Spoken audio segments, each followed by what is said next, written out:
On today's episode, you are going to learn how you might be setting your daughter up for future abusive relationships by sending her mixed messages and leading her to question her intuition, which is what sets them up to actually be vulnerable to abuse, not just in relationships, but also in the workforce, with friends. On today's episode, we have Kelly Sayre on, who I'm going to read her bio for you. She empowers women with realistic tactics and tools to help them live safely on their own terms. Her refreshing angle on women's safety emphasizes non physical, proactive situational awareness techniques that recognize and avoid threatening situations before they happen. So, if this describes you as a parent wanting to protect your daughter, and if you're also an adult woman who keeps getting herself into toxic relationships or toxic work environments, and you're wondering, why does this keep happening and how can I prevent it from happening? Today is the episode for you. Welcome to Worthy Woman Healing. I am Lisa Czak, one of the co-hosts, along with my beautiful daughter, Elliana Faith. and we are about to bring on Kelly Sayre. Before I do that, though, make sure that you subscribe. We are loving all the engagement, all the comments and questions you're sending us. And we really appreciate we have over 2,000 subscribers now, right, Ellie? We're so excited about that. Yeah. And we really appreciate you. We Mm-hmm. also have a women's retreat coming up that the registration is going to be closing for. Mm-hmm. So hurry up and register for that. If you just need a break and want to focus on you, put on your own oxygen mask first because you're taking care of everyone else at the expense of your own health, then this is the retreat for you. It's going to be in the Caribbean. Yeah. And it's a mother-daughter led retreat. Elliana and I are leading this together, and we have moms and daughters coming. You don't have to be a mom-daughter team, but we have them coming. We're so excited for that. So let's have our guest on. Here we go, Kelly Sayre.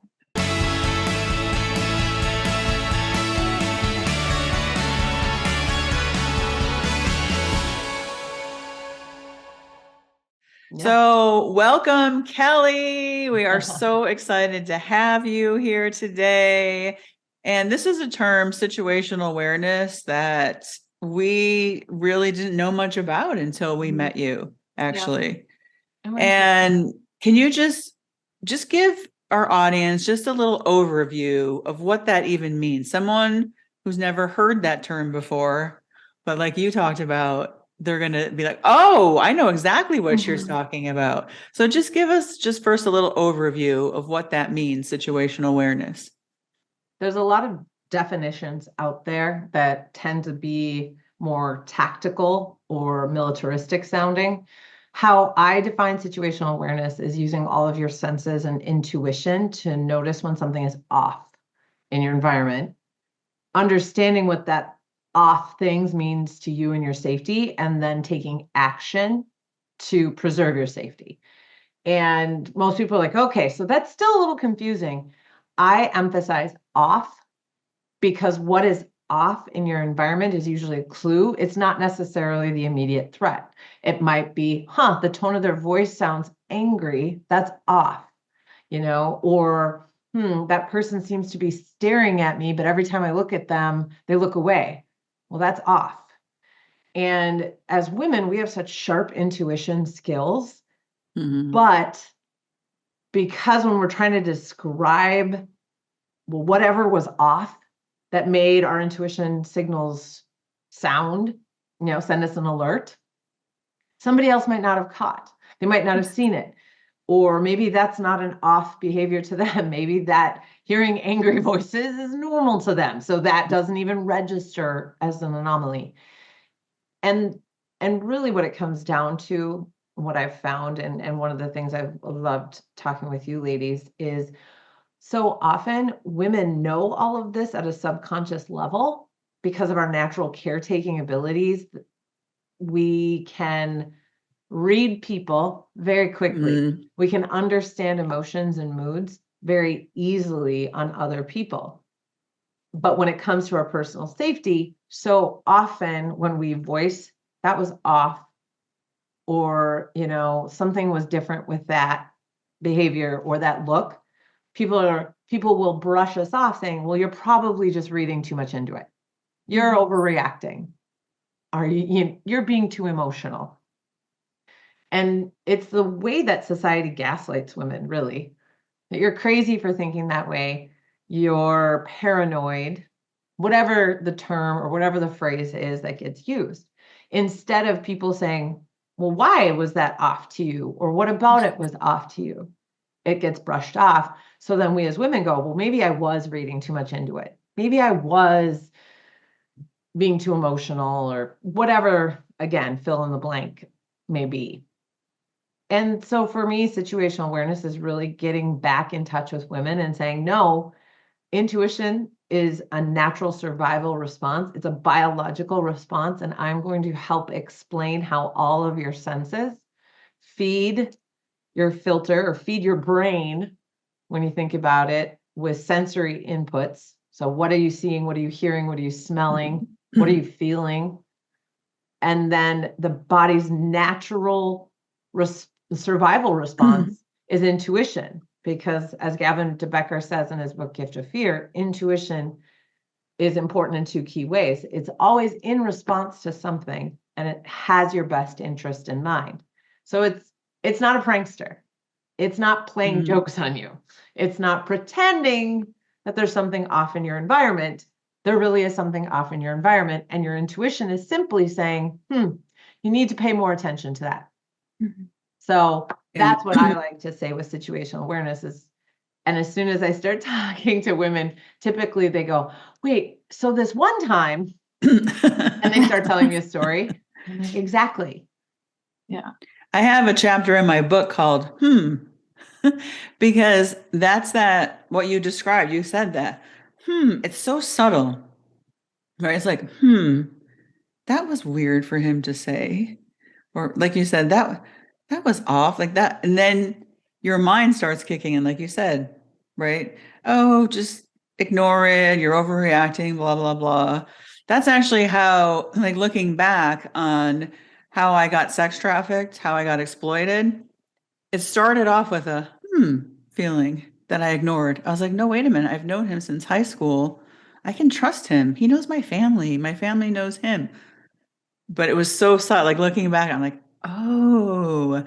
So I'm really curious about because you talk a lot about prevention, right? Preventing getting into a toxic relationship, preventing parents doing things that can, harm kids, sending mixed messages.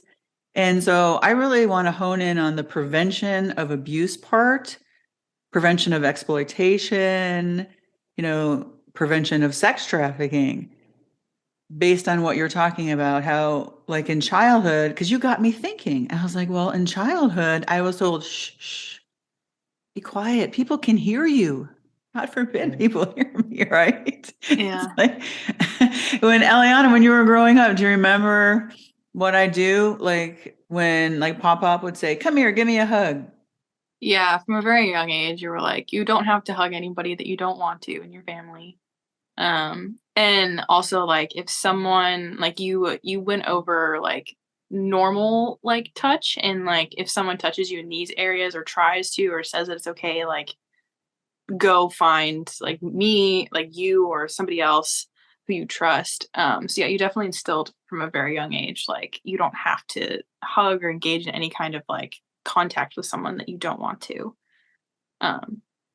Yeah. And that's awesome. Because as you mentioned, this is probably a whole separate podcast, but our orient filter, which is basically part of the OODA loop for those who understand that military term, the observe, orient, decide, and act. But the orient filter is your perspective of the world. And it's shaped from birth. So the cultures you were raised in, traditions, experiences you've had, both good and bad, and influential people in your life.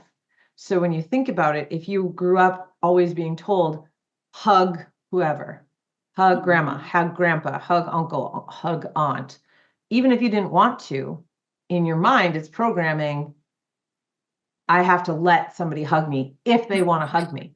I don't get to have that space, that body autonomy of saying, no, I'm not a hugger, I'll fist bump you, right? Or whatever it may be. And so those social contracts get reaffirmed from the time we're little. And we mentioned it or talked a little bit about wanting to discuss this in the podcast. So I'm glad it's coming up, is those mixed messages that parents give to their kids.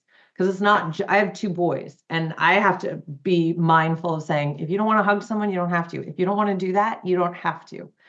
It really goes for kids, because I want my boys to grow up understanding how to respect someone else's boundaries. So really this becomes we need to talk to our kids about what healthy relationships look like.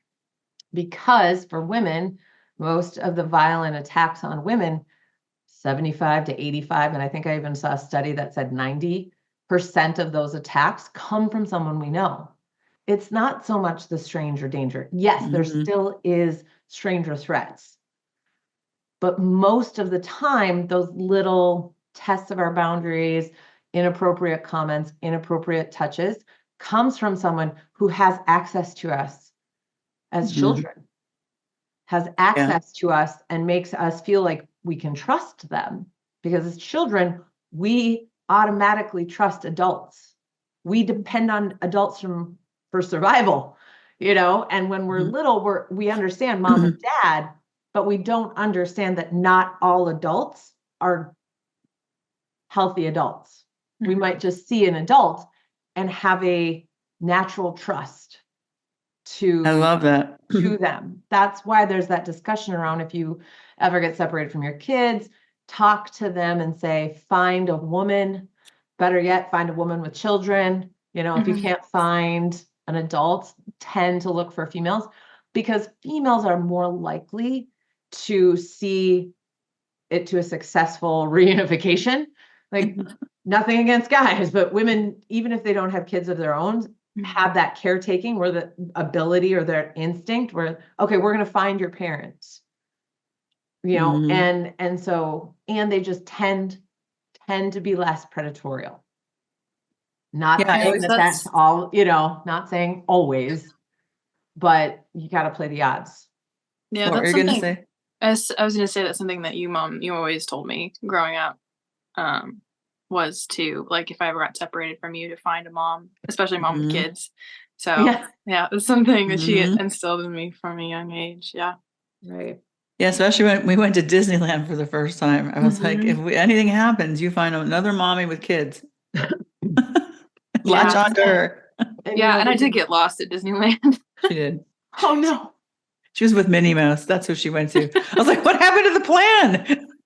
She's like, I was fine. I was with Minnie. Yeah, I'd be like, Minnie was the female. Also, what you're describing is why grooming happens, right? Because what you're saying, it's always, I don't want to say always, like you said, the majority of the time, it's someone that they know, and they actually groom the parents too, to hand the kid over. They groom the witnesses. Yeah. Whatever that is, the social circle. Yeah, to literally hand the kid over. Oh, I trust you. My kid can be alone with you.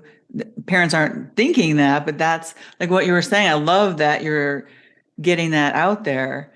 Like all of these things. So what are some things that parents can, like you said, it sounds like it's not just a one-time conversation. It sounds like it's an ongoing, like we said with your boys, you're constantly reinforcing so that they understand boundaries. And so how can parents do that, like on a regular basis? I look at it as like the developmental stages of children. They happen really fast because we grow so much as children. That frontal lobe is being developed, and parents are always asking, how do I talk to my children in an age appropriate way? So that's why I always say continuous conversation, because each time might have a little bit more context. might have a little bit more information. And if you're trying to tell a 5-year-old something that's more complex of a thought or of directions, I mean, if you think about it in anything, if you have a small child, you can't give them more than one direction at a time because their brain just can't process. They need to focus on putting their toys in the toy box. But if you say, put your toys in the toy box, then go do this, then go do this, then go do this, they're going to put their toys in the toy box and then be like, whatever. So the conversation might start with, and in my book, I broke it down by ages, but it could be, hey, well, what is a stranger? And this is too, parents are worried, I'm going to say the wrong thing. So I'm like, actually ask your child questions. Well, what is a stranger, Bob? What's a stranger? And see what they say, because that'll help you understand where their frame of reference is as well. I use the example in my book is when you feel like your child is comfortable enough, have them ask a stranger for what time it is. You know, just say, can go at, who would you ask? Who would you trust? Because kids, again, have a sharp intuition as well. Kids so often will say, I don't like so-and-so. And you're like, why? They're great. And kids just know. That's true. So, ask them, honestly. who would you go talk to? And like for me, I would have my children, my guys, order their own food when we went out to eat. So it got them in the habit of communicating with an adult.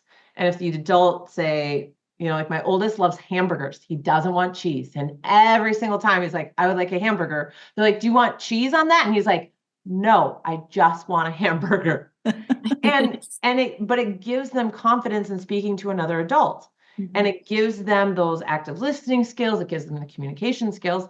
And now we're at that point where my oldest, if they still deliver a cheeseburger, he now has confidence to go up and be direct and say, I only wanted a hamburger and this has cheese on it.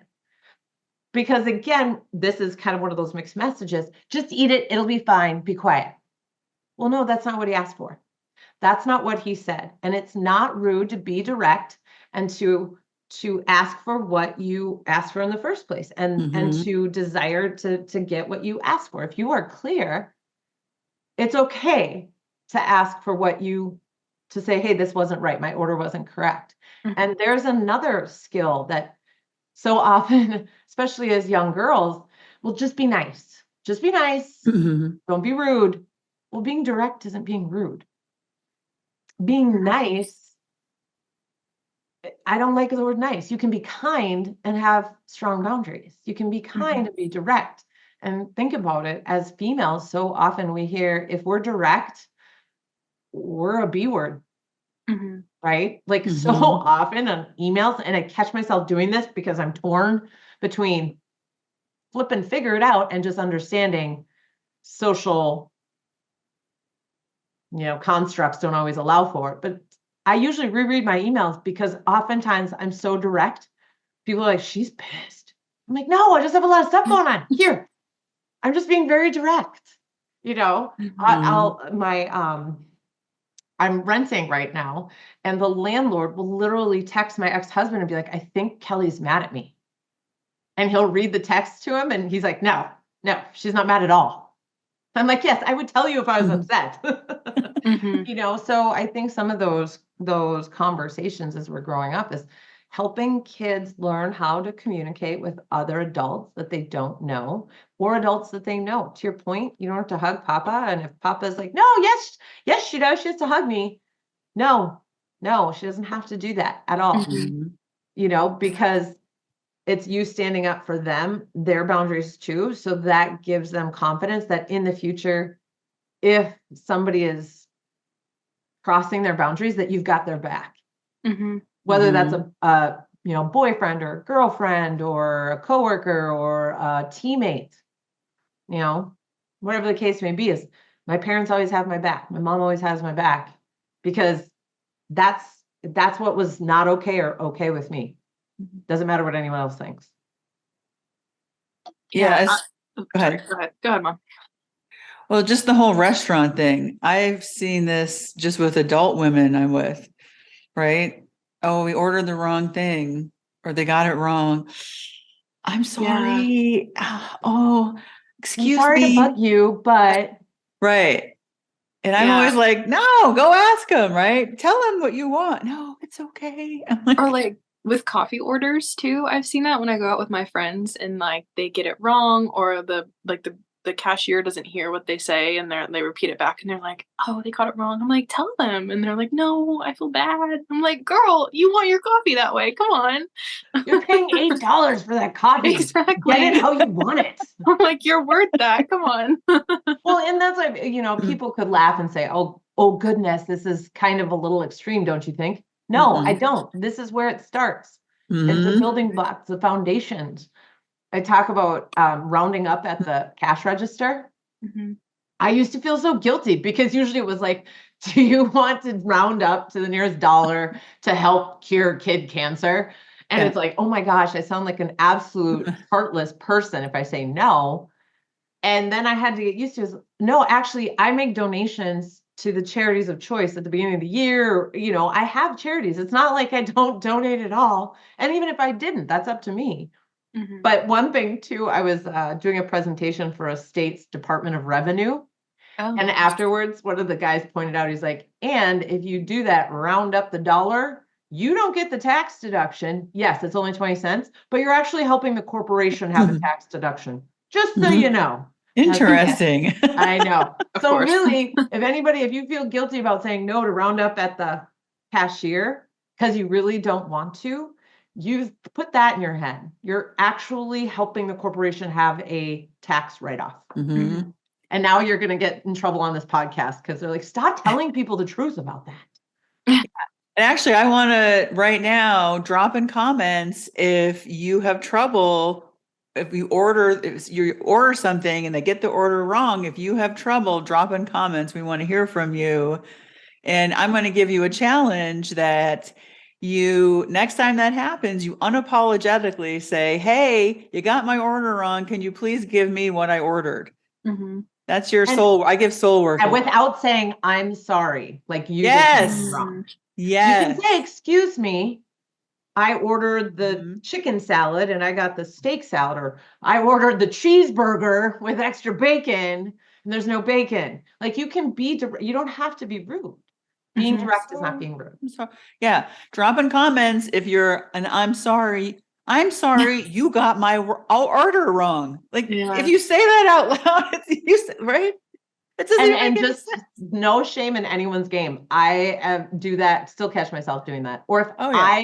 if somebody bumps into me, like they didn't see me, I'm standing behind them, whatever, and they back up and I'm like, oh, I'm sorry. Right. Like, Yeah. how is that my fault? It is. There's kindness. I get that. We're trying to be polite, but Mhm. you try to break the habit of always apologizing if you don't actually have something to apologize for. I Mm. love that. And we want to hear from you. We want to hear how it went. And also, this is the other thing I would love to put out there. Say no as many times as you can. That's your challenge this week. Say no as many times as you, especially at that register. Hey, do you want to round up to save children from what, you know Right? what I mean? No. No. No, Yeah. thank you. You can say no, thank you, Yeah. right? Mhm. Just no. And you don't have to go into a big explanation. Oh, I would, but da da da da da da, right? Exactly. I guess we got used to this, right, Allie? Because we lived in New York City, right? There's so many people constantly asking you for money on the street. Yeah, just living in New York, I would have loved to have known you, Kelly, because I had to like go alone in the city so much and be surrounded by so many different people. Like that situational awareness term is something that I would have loved to have known back then, because my intuition went off in so many different instances, and like I didn't always know how to deal with it, especially when we first moved there. Um, so yeah, that's like living in a big city. Definitely knowing some of this would have been so helpful. It definitely is a different perspective living in a big city, in an Mhm. urban environment where there's just lots of population density. So you're going to see people and run into people and come across all different types of people who Mhm. I have their own remember orient filter. that one time, Elliana, it was like an Uber, right? They called it Via in New York, though. Do you remember this? Yeah. And she told the driver where she was going, but she knew that he wasn't going in the right direction. She said, "Where are you going? This is not the way to go." Yeah. And he didn't answer. And she called me and she's like, "Mom." And then all of a sudden I heard like a ruckus. I was like, "What is going on?" When he stopped, she jumped out of the car. Good job. I know, Yeah. right? Yeah. There's But little things yeah. like that. People are like, Mhm. well, maybe he was just like, they automatically, I feel, not always, will tend to come up with excuses. Well, maybe they were lost. Mhm. Well, maybe this. And it's like, doesn't matter. That was Yeah. off. I felt Mhm. unsafe. I Mhm. prioritized my safety. No apologies. I did Yeah. whatever it took to get to safety. So that was, the definition. I used my senses to notice something off. I understood what that off meant to my safety, Elliana. And then Mhm. Elliana took actions to keep herself safe, to get to Mhm. safety. I Yeah. love it. That's like celebration to me. I'm like, yeah, Yes. nothing happened. Yay, good job. Yeah. I mean, I was freaked out, right? Because it's like, Yeah. "Hello, are you?" Yeah. Well, the second he didn't answer me, I was like, I'm gonna get out of this car now. And And I just I heard him screaming at you, upset. Yeah. He was screaming, he was swearing at you. I think he was calling you a bitch, if I Maybe. recall Yeah. right. Yeah. And you just ran. I don't remember where you went to, somewhere safe, but there's this whole I love that you talk about safety because and all these excuses, right? That's how like women get tripped up. Am I with a narcissist? Am I with an abusive guy? We don't have to diagnose him or put a label on him even. If you don't feel safe, get yourself to a place where you feel safe in your Mhm. emotions, physically, all of it. Yeah. Same like with jobs and stuff like that as well. Well, and you guys had asked me, and we've actually kind of danced on this a couple times now in the conversation, is my one takeaway that I would want everyone listening to this podcast to remember and remind themselves every day is it's okay to not be okay with something. Even if everyone else is Mhm. okay with it, if Mhm. you're not okay with it, if you're not okay with a behavior, if you're not okay with a comment, if you're not okay with a joke, that's okay. You Mhm. don't have to apologize. You don't have to your point, you don't have to explain why you're Mhm. not okay with it. And so when it comes to Mhm. relationships, talking about narcissism or gaslighting, if somebody is telling you, don't be so sensitive, you're overreacting, why are you so uptight? Okay, fine. That's what you think is uptight. I can respect that. But this is how I feel, and I'm okay feeling that way. And if you can't respect that this is how I feel, then this is just showing me that it's not a healthy relationship that I want to be in, because I want to be in a mutually Mhm. respected partnership. You are only as sick as your secrets.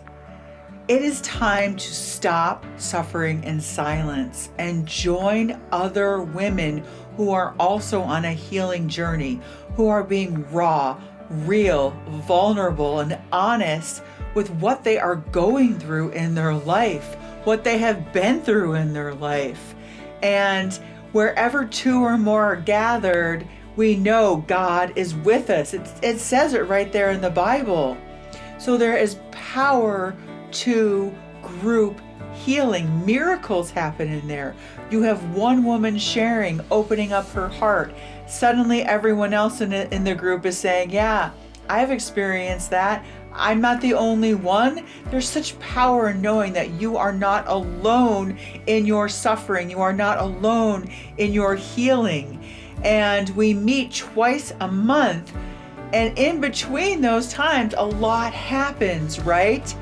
And it's important that you have time in between the sessions to practice the healing technique that I teach you so you can come back into the group and celebrate with the other women. Hey, I actually remembered to do the healing technique in that moment. That trigger didn't derail me anymore. But it's practice. I'm also a personal trainer, right? You don't just get a six-pack abs by doing one sit-up. You have to keep doing it over and over again. You don't run a marathon. You don't go out and run 13.1 miles for a half marathon the first time, right? You practice running a little bit every day. And that is what we do in Worthy Woman Healing Group. Join today and tell yourself, I'm going to give this a 3-month commitment minimum because I know I need time to practice outside of these sessions, and come in and get guidance from the other women on how to actually heal all of these wounds, heal my mind, body, and soul one trigger at a time. You are worth it.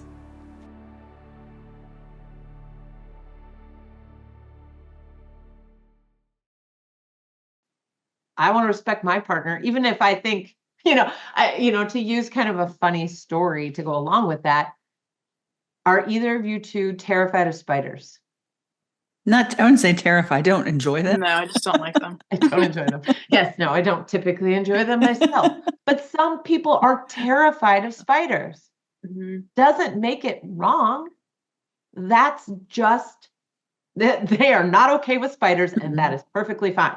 Other people are, it's whatever. Other people keep them as pets. Yeah. Right? There's different degrees. And just because one's okay and one's not okay, that's fine. Yeah. And so thinking about that is you never have to feel bad, because if you're trusting your intuition and those, that feeling in the pit of your stomach, whether it's a behavior, you're on a first date, you're meeting coworkers for the first time. I always think of it, because those people are probably going to stay in my circle. Maybe it's a friend of a friend, maybe it's a coworker, a teammate, a classmate. You don't always have the option to completely cut them out of your life. Right. But what I do is say, create a mental file and just make a note. I like that. File That it was away. off, or that bothered me. And again, you don't have to justify it. You don't have to try and diagnose it. You don't have to do any of that. That's not your job. Your job is simply to say, I'm going to build this file. And if the file starts getting really thick, full of mental notes from when they made you uncomfortable, that's when you decide, is it time to shred the file? Because think of that as like weight. And then every time you get around them, it feels heavy, and it's just, you get a heavy feeling psychologically. You don't feel safe. Why do you want to be around people like that? Why would you want to have them? And again, there are certain situations where you can't help it. They're gonna show up, they're gonna be there, but you can then go, I know that person is going to be there at this event. What am I going to do to, distance myself from them, to not interact with them as much as possible? And if they are, say you're at a social event, and if they keep following you around, hounding you around, what's your exit plan? Ugh, I got to work early in the morning. I'm not feeling good, whatever. Or you can just say, I'm going to head home. And you can, it's up to you. I always say you can tell it, again, depending on the relationship, depending on the person, depending on all of these things. But also don't be afraid to say, hey, just leave me alone. I'm here. I'm enjoying conversations with my friends over here. Please leave me alone. Yeah. I'm thinking about New York again, because there were so many times I found myself in that situation. I don't know why, right, Ellie? It's like, just leave me alone. Like, stop talking to me. I don't want to talk to you. Leave me alone. Yeah, especially like on the subway, just like public transport, when you're crowded in like that with people, like in the what we would call cattle cars. And you're just like trying to get some like personal space. And there's none. Or there's like a guy staring at you or stuff like that. Like there were so many instances of that. Yeah. Last night I took my son to get his hair cut, and the stylist, she was great, but I was in the middle of, I'm trying to do some work, so I'm on my phone and I'm like, yep, sorry to be on my phone. I'm not trying to be rude, but I need to get some work done. And then she kept proceeding to try and have conversation with me. And so this is not a skill that just applies in a male-female dynamic. It could be with your friends. This could be with, people, again, I would consider her acquaintance. I know that she cuts my son's hair, but it's not like we talk outside of that situation. But it was one of those things where I had to say it a couple times. Yep, I'm just answering some emails right now, but as soon as I'm done, then I can chat. Having to remind her. And there's some people that just don't get the social cues, especially if they're on the spectrum. So it's Yeah. always, what Yeah. are you going to do? You control you. You don't control the other person. So what are the things that you need to do to keep your safety psychologically, physically, whatever it may be? And it is perfectly okay. Like last night, after the third time of me reminding her that I was trying to get some work done, I finally was like, you know what? It's just not worth it, because I'm going to end up sending something and not meaning to, or, just being confused because I'm not fully present. So I was I've like, done you know what? that. I'll answer. This will take 15 minutes. It's a boy's haircut. It's not, Mhm. it's not my 2-hour hairdo. So I love that. Have you ever, this has happened to me, went to go get a massage or like a facial, something relaxing, and they won't stop talking? The technician that's working on you will not stop talking. And I've had to say, but I struggle with that. I have struggle saying, hey, I just kind of want to relax right now. I don't really want to talk. But that's something that I've always struggled with in weird situations like that. And what then have I'm you like, found that helps you in those situations? well, then I think to myself, I'm paying for this service. Yeah. What happens? Yep. I'm like, And you are absolutely correct. I'm going to be so pissed that I pay $180 for this service that I walk out feeling annoyed and aggravated about. So that's honestly, that's what like this, it's like this battle in my head though. It's like, oh, be nice. What if, what if they just need someone to talk to? I'm like, no, wait a minute. Well, if you think about it, if it would help you, like you said, I'm paying for the service. And while that sounds very self-focused, Mhm. I would challenge and say, but the other person livelihood is providing good service because they Right. want you to come back again. So Mhm. Right. really, while it might be awkward in that moment, it could improve the relationship long term. And really, when you think about those concepts, it's Mhm. the same in dating. It's the same in work relationships is, yeah, Mhm. that temporary rip the Band-Aid off or be direct of like, yeah, so maybe you should try using more deodorant or, whatever the case may be. Yeah. It's for the long-term good. And I say that a little, tongue in cheek with the deodorant comment, but I always think about it as I wouldn't want people to not tell me if I'm doing something wrong or not Mhm. behaving especially as a service provider. I'm always asking my Mhm. clients for feedback. Mhm. What most resonated? What did you hear from the people in the training? Because I do the corporate training. Please let me know feedback. Please let me know Mhm. even things that they didn't like. Hey, she spent too much time doing this, or I'd like more interaction, or maybe move it around so we're not sitting the whole time, whatever it may be. Because that's the only way I'm going to get better. And so Mhm. whenever I start to feel bad about critiquing or giving feedback to someone else, I remind myself, well, I would want that. Mhm. And because I want to have a relationship with someone that I can be honest with in all areas of my life, not just romantic relationships. Mhm. Yeah, you want to grow and evolve as a person. And yeah, I love that. Unfortunately, I feel like a lot of people don't want to have feedback or any kind of criticism. And I don't know if this is off topic or not. I see this like with kids nowadays, right? Everyone gets a participation trophy. Everyone get like, you can't, even when you were growing up, Eliana, teachers Yeah. weren't allowed to use red to correct.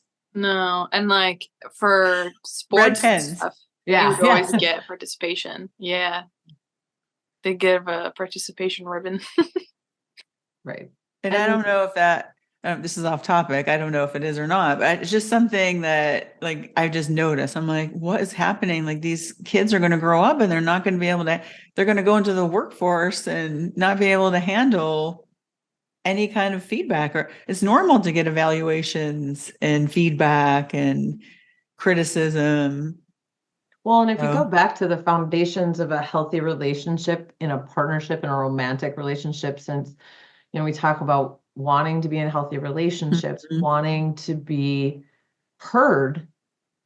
If you can't tell if your partner isn't able to hear mhm, feedback from you that, hey, I love you, hon, but I really need you to put the coffee mug inside the dishwasher, not on the counter above the dishwasher, whatever it may be, but something like that. And if they can't handle that feedback, that's unfortunate. But how is it going to be then when it's much bigger, a much bigger issue than a coffee cup?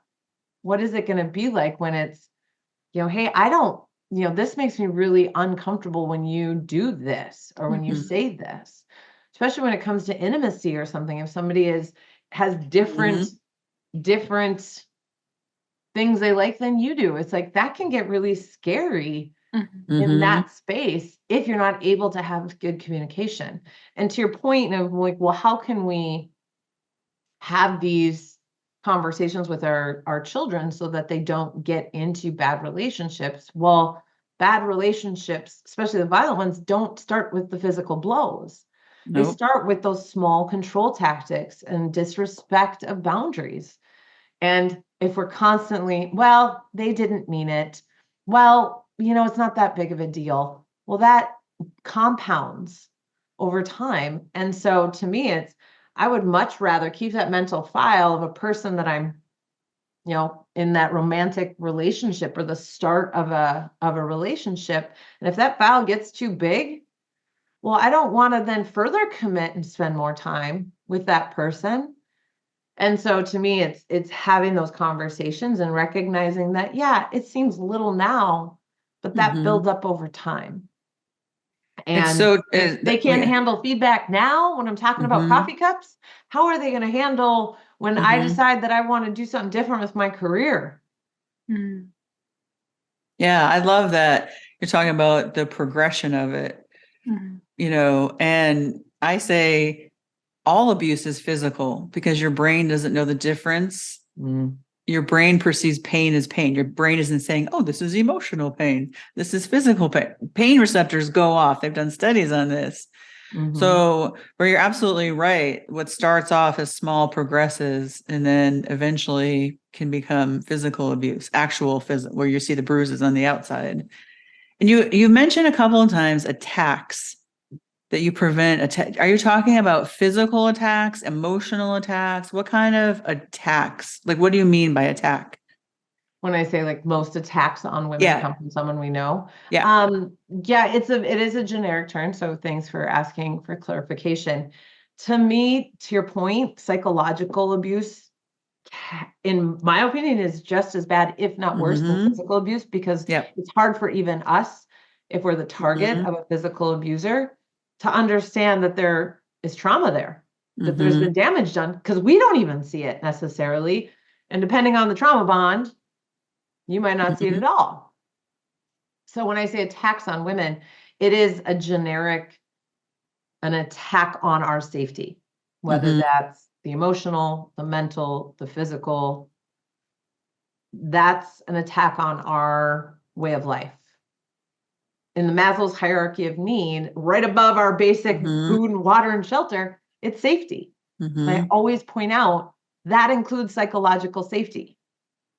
I did a training a couple months ago in a corporation about psychological safety, and I found a study from 2023, so very, very recent, that said of the people who reported that they didn't feel psychologically safe at work, they had an 80% more likely to have a physical injury because they didn't feel safe enough to speak up, whatever that situation may entail. They didn't feel safe enough to speak up. And then there was some sort of a physical damage, whether that was OSHA related and, there was safety issues with more of like the tangible safety issues when you think about, oh, the pallet racking isn't quite up to code, or we didn't use the right fasteners to keep this from falling over, whatever it may be, to, sexual harassment. If you don't feel comfortable speaking up and saying this behavior is making me uncomfortable, it can lead to a physical sexual assault. So psychological safety is the core of so much. And honestly, I'm so glad that the conversation is happening more and more, because I think that's where women experience repeated micro threats, is to our physical or our psychological safety, which then only typically gets recognized when something physical happens, like stalking. So often we'll brush it off, brush it off, brush it off. And unfortunately, most of the laws in this country, even though they're there, stalking is 2 or more unwanted communications after we've said, stop talking to me. But it's really hard for the criminal justice system to prosecute on that without lots of evidence or some physical form of threat. And that can go on for years. And think about all that psychological damage. Think about the impact on somebody's quality of life if they have a stalker. So I think psychological safety should definitely be included when we talk about attacks on women. Yeah, I'm so happy to hear this. I had a feeling you would say, I kind of knew. Right? People We're in listening, sync. people listening didn't know. I didn't want people, I'm so glad you said that so eloquently also, because I didn't want people listening to think, oh, this isn't for me. She's talking about women who, because I don't think I'm going to get attacked at any time. I know I'm not going to get attacked. You hear that also, right? When you're in an abusive situation, you don't see it as abuse until you actually say out loud to another person, another safe person, this is what's going on. And they're like, what? This is not okay. But it's so interesting how our brain just, like you said, justifies it and makes excuses, and all the conditioning from childhood, all of that plays out. So what would you say to a woman who doesn't actually say, can't like admit, right? A lot of women have trouble saying, hey, I'm being psychologically abused, psychologically attacked, whatever the word is, right? But they have that feeling. Like what could they do? As soon as they feel that feeling, what would be something, because we hear a lot about safety. I hear this all the time in this field, right? Get yourself to safety. What does that actually look like? It depends. It depends on each individual period, whether that's male or female. But since we're speaking specifically for women, in my mind, it's either journaling it out, because a lot of times our brains can be our worst enemy, because to your point, we can make up excuses, we can downplay it, we can minimize the impact because it's in our own head. And so oftentimes our heads are sometimes our worst critic. So getting it down on paper, for me, helps get it out, like journaling. And you can always come back to it, and then you might start seeing a pattern, or you might go, wow, I say this negative thing over and over again, or this has happened over and over again. Sometimes it helps to get it out, have a little distance from it, and then come back and look at it. Or find a therapist. And if you can't find a therapist through, if you're not working, if you don't have access to an EAP, talking to someone you trust. I hope. And I know that especially the more, I don't want to say further down the line, because again, it's not really a timeline, but in the abusive, psychologically controlling relationships, they start to push away your friends and family. Like they want to get you separated from them. They want to get you to themselves so that you don't have a support network. They want to cut off your support network. But that's where, if you have someone you trust, to talk to them, because they might bring that clarity, like you said, to say, wait, what? That's not okay. And again, this is a whole nother podcast, but I was married to an alcoholic for a long time, and I would talk to people, and I had a therapist, and it even took me a long time, because I kept feeling like I'm giving up if I say, you have to move out. And I kept saying, well, the next time this happens, I'm going to do something. And then that next time never quite looked like I had said. And so then I would make excuses, or I would say, well, it wasn't quite the way that it was the one time that I got really mad. So the next time. And I kept pushing that, kicking the can down the road, so to speak. And then I finally had a girlfriend who had experience with addiction in her family. And she was like, why? You don't have to wait for next time. You can do this now. and giving me permission, which she didn't need to, but I needed to hear someone from outside the experience say, you don't have to keep suffering because it's okay to not be okay. You don't have to validate, you don't have to find a reason, you don't have to have. So if somebody said, well, why did you finally decide to leave? You didn't have to have, well, here's all the reasons. You could just say, because it wasn't healthy for me.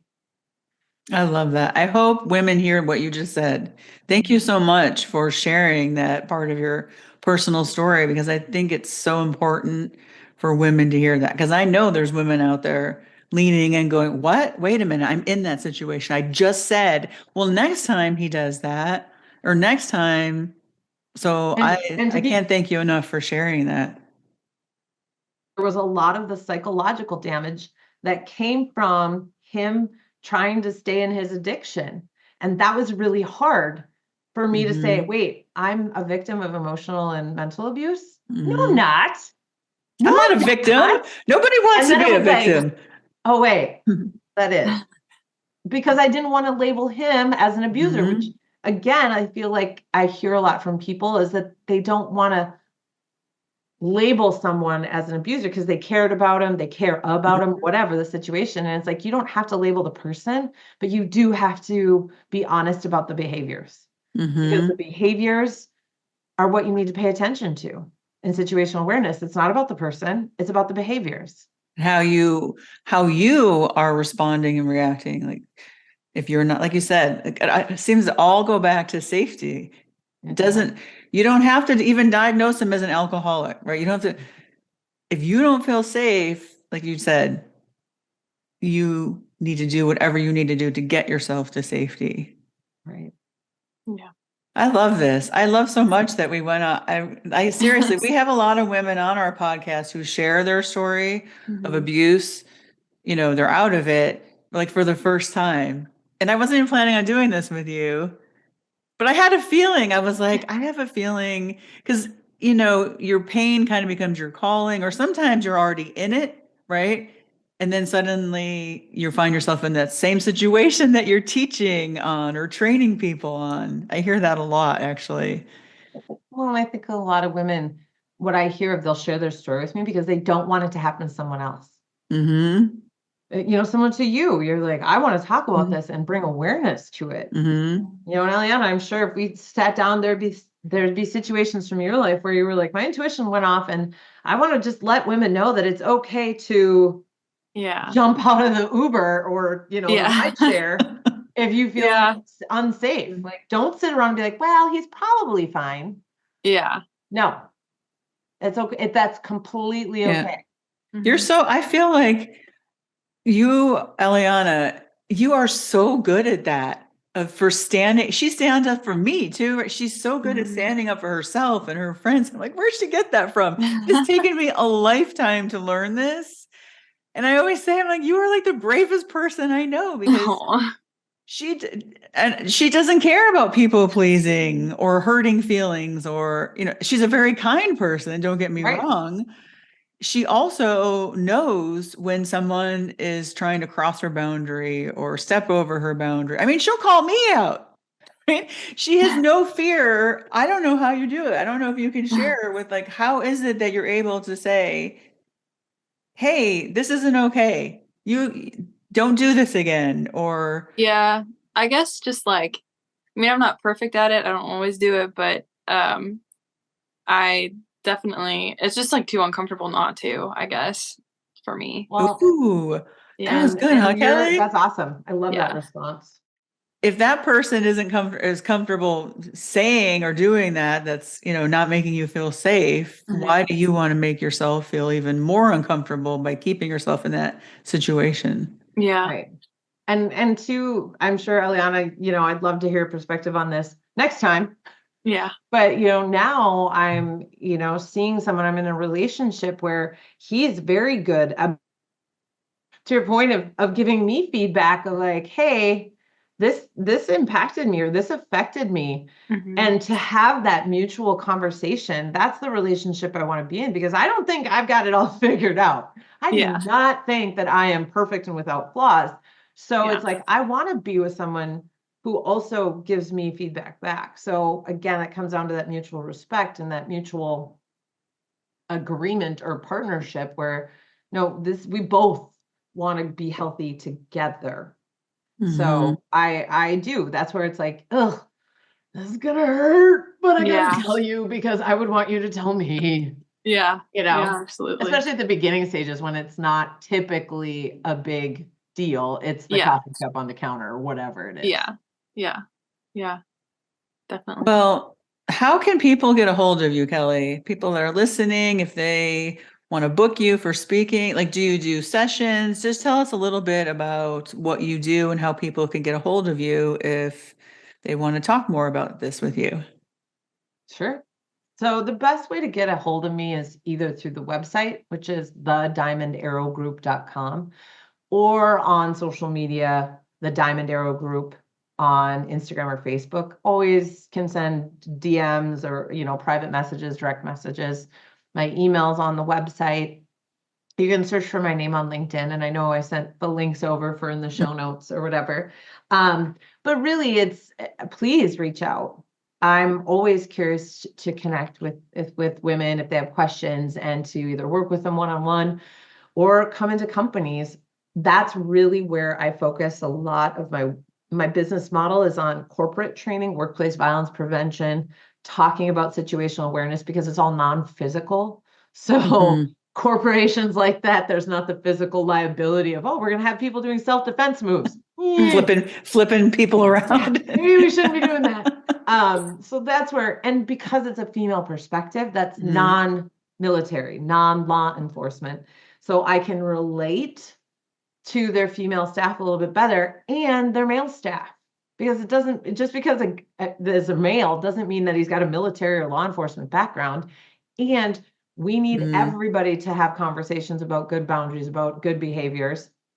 And so we're creating an online training program right now in response to the California laws and now the New York City retail workplace violence prevention laws so that companies can stay in compliance with that annual employee training requirement to prevent workplace violence. So what should people be looking for? How do they report in an objective way, articulating their observations Mhm. to security, to HR, whatever that reporting mechanism is, and then what to think about after you make that report. Because if you report someone's inappropriate behaviors, there's still are they going to know it was me? Then what happens? I don't want to get them fired. And a lot of times, Mhm.